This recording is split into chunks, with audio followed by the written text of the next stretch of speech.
Faut-il redouter de nouveaux subprimes aux États-Unis ou est-ce qu'on ne joue pas un petit peu à se faire peur? Élément de réponse avec Philippe Bechter, bonjour. Bonjour David. Chef économiste chez Ostrom. Alors on a l'actu, entre guillemets, c'est cette semaine, cette banque néerlandaise, ING, qui s'interroge sur la dette galopante des sociétés américaines. Parce que finalement sur les ménages, on peut dire que la leçon a été à peu près retenue. On va évacuer rapidement parce que si subprime il n'est pas sur les ménages. Oui, mais c'est une vraie différence par rapport à ce qu'on connaît de 2007-2008. Oui, la dette des ménages a beaucoup baissé. Absolument. Rapportée au PIB. Et la dette, la crise de 2007-2008 était liée principalement, voire uniquement, à la dette des ménages. Exactement. Donc, ça n'est plus du côté des ménages. Même s'il y a des points de craquellement, diront certains, avec des retards dans les paiements sur les crédits auto, on parle de la dette étudiante, on évacue? Oui, oui. Il y a quelques points d'achoppement, si je puis dire, mais les niveaux de taux de défaut sont encore extrêmement bas. Donc, ça n'est pas aujourd'hui une source d'inquiétude majeure. Le sujet, à contrario, ce sont les boîtes américaines. Pourquoi? Parce que leur dette, alors nous dit la banque ING, en se référant sur 7 ans, elle a dit en 7 ans, il y a 4 000 milliards de dettes en plus. Je ne sais pas à partir de quel point il faut comparer si on revient 10 ans en arrière. Est-ce que la dette, encore une fois, des entreprises a augmenté? Est-ce que c'est problématique ou est-ce qu'on dit circuler, il n'y a rien à voir? Alors, c'est important. La dette, alors, exprimée en milliards de dollars, on ne sait pas très bien la jauger, mais exprimée en pourcentage du PIB américain, on est revenu au niveau de 2008, qui était déjà un niveau historiquement élevé. Donc, on est sur des niveaux... Il n'y a pas le feu au lac, non? Oui, de ce point de vue-là, il n'y a pas d'urgence. Il y a des interrogations à avoir quand même, parce qu'on a vu se développer ces crédits sur lesquels on s'interroge, qui sont les leverage loans, c'est-à-dire des crédits qui sont associés à des entreprises qui sont déjà soit très endettées, soit plutôt mal notées par les agences de notation, et qui ont besoin de crédits supplémentaires. On parle de 800 ou 1000, quasiment 1000 milliards de Absolument, dollars. absolument. Donc, parce qu'en fait, il faut comprendre que globalement, encore une fois, les boîtes américaines, elles sont cash rich, elles ont de l'argent pour rembourser les charges d'intérêt, tout ça est largement gérable. Mais il y a des boîtes, sur certains segments, qui sont plus fragiles, dont les bilans sont plus fragiles, sont plus vulnérables, et quasiment pour 1000 milliards, encore une fois, de dollars, encore une fois, de boîtes au bilan vulnérable. Et là, on se dit, attention danger, ça peut générer, ça peut dégénérer en une nouvelle crise. Pour l'instant, c'est pas forcément... Parce que les montants, le montant 1000 milliards de dollars de boîtes qui, encore une fois, ont des bilans fragiles aux États-Unis, qui sont endettées, sur des prêts à taux variables, on va expliquer comment exactement. C'est pas l'épaisseur du trait. C'est pas l'épaisseur du trait. Et tout le monde s'interroge.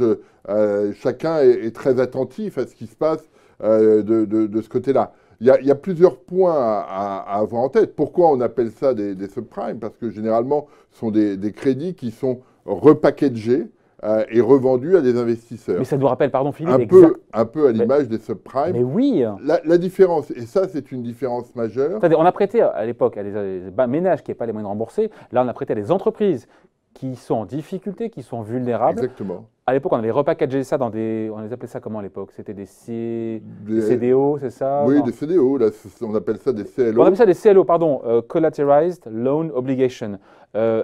Des prêts qui sont saucissonnés, vendus à des... Enfin, on a prêté encore une fois à des entreprises qui sont vulnérables, qui pourront potentiellement avoir du mal à rembourser, notamment quand les taux d'intérêt vont remonter, ou si un jour il y a une crise, il y a une récession, et que leur chiffre d'affaires baisse, qu'elles ont moins d'EBITDA pour rembourser les intérêts.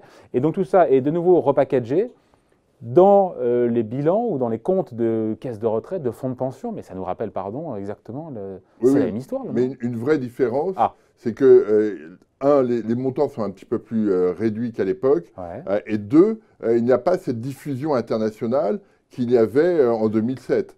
Et ça, c'est une vraie différence. C'est-à-dire qu'au moment où le choc se produit en 2007-2008, les Français, les Japonais, les Allemands, les Anglais sont concernés par cette situation. Là, on le serait s'il y avait une rupture, parce que ça traduirait une rupture sur le marché américain, mais ça n'est pas pour autant que les portefeuilles des institutionnels du monde entier seraient contaminés. Le risque est plus localisé. Absolument. Cette fois-là, c'est différent. C'est localisé sur... C'est pas que c'est différent, mais au moins sur cet aspect-là, les choses sont plus américaines que associées au reste du monde. Donc ça, c'est un point important.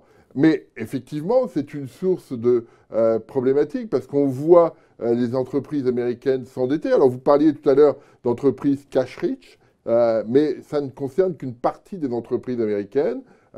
Pour la plupart d'entre elles, elles ont besoin de crédits supplémentaires et c'est ce qu'on voit dans les statistiques. Mais on parle de canards boiteux, ce sont des prêts qui ont été faits à des canards boiteux? Oui, mais pas que. Enfin, il y a beaucoup d'entreprises qui sont fragiles dans l'économie américaine.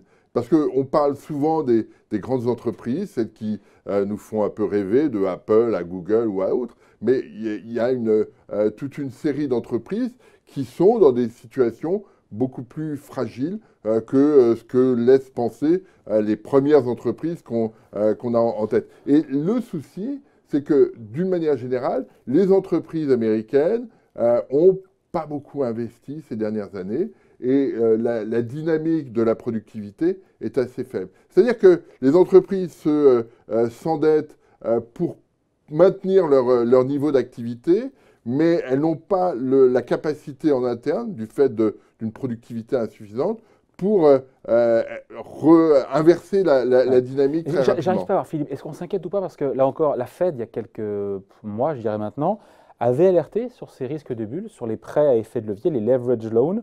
On se dit qu'on prend quand même ça au sérieux et en même temps, on s'angoisse pas plus que ça. Non, mais on n'a pas dit un truc à son contraire. Tout est sous surveillance. La Fed est très attentive à cela et on peut imaginer qu'une des raisons pour laquelle la Fed a changé de stratégie monétaire à la fin du mois de janvier est pour éviter cette situation, puisque les taux variables qui sont associés à ces leverage loans s'accentuent, progressent assez sensiblement quand les taux de la Fed remontent. Donc il y avait un effet qui pouvait être négatif. Et l'étincelle peut venir de ce segment, encore une fois, des leverage loans, qui contaminerait après des boîtes qui sont mieux notées et ainsi de suite.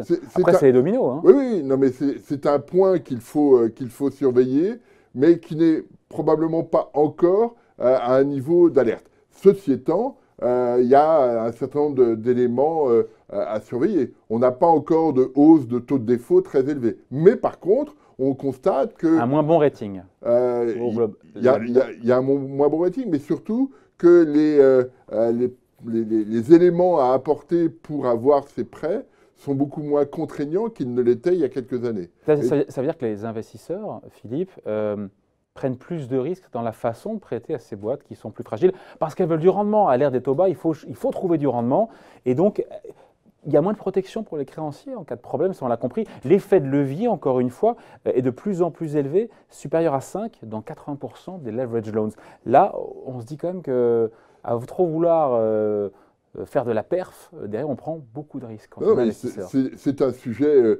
Et c'est une des tares des taux bas, d'ailleurs. C'est une des tares, mais c'est aussi le fait que, comme la productivité est faible, les entreprises ont besoin de moyens supplémentaires. Elles ne peuvent pas créer par elles-mêmes les moyens pour investir. Elles ont besoin de s'endetter. Et toutes ne sont pas sur des niches ou sur des dynamiques qui sont extrêmement porteuses et profitables. Donc il y a forcément un certain nombre de canards boiteux qui sont associés à ces prêts. Donc à cette question, les Américains n'ont-ils rien appris de la crise des subprimes? Ils ont appris oui et non. Ils ont appris sur les ménages, là, clairement. Il n'y a plus de débat. Le débat est clos. Mais sur les entreprises, on voit bien que le sujet est beaucoup plus touchy. Avec des montants qui sont substantiels, 1 000 milliards de dollars. Je ne me souviens plus, la crise des subprimes, l'immobilier, je crois que c'est 8 000 ou 10 000 au global. Et la partie subprime, c'était quoi? C'était 20%, c'était 2 000 milliards. Comme ça, bon, on n'est quand même pas très loin, quoi, en termes de montants. On est sur des montants qui sont significatifs, mais ça ne veut pas dire que toutes les dettes leveragées sont des dettes pourries. C'est-à-dire que on a le même processus de titrisation qu'avec le CDO, du temps des subprimes immobiliers. Super. Mais ça ne veut pas dire pour autant que tout ce qu'on met dedans a une partie subprime aussi dégradée que ça l'était en 2007. Sachant que le juge de paix, c'est quoi? Ça sera la prochaine récession. On verra qui est capable de rembourser. Et les hausses de taux, ce n'est pas pour tout de suite, mais la prochaine récession, on verra bien dans ces boîtes-là qui est capable de rembourser ou pas. Oui, c'est forcément un élément clé, mais on n'a pas ce mélange aussi amer que celui qu'on avait en 2007, où vous aviez des gens qui n'avaient rien, qui avaient des prêts immenses, et ces prêts étaient repackagés avec des prêts de M. Smith qui habitait Boston et qui étaient très bien. Donc il y avait une sorte de mélange des genres qui paraît beaucoup moins marqué aujourd'hui, même si les montants sont importants. C'est pour ça que la Fed reste extrêmement attentive à cette question. Et en alerte. Et on dit effectivement le fait de repousser les prochaines hausses de taux, en tout cas lever le pied, n'est peut-être pas totalement indépendant avec tout ce qu'on vient de dire. Merci pour cette explication. Signé Philippe Wechter, chef économiste d'Ostrom. Merci. Merci.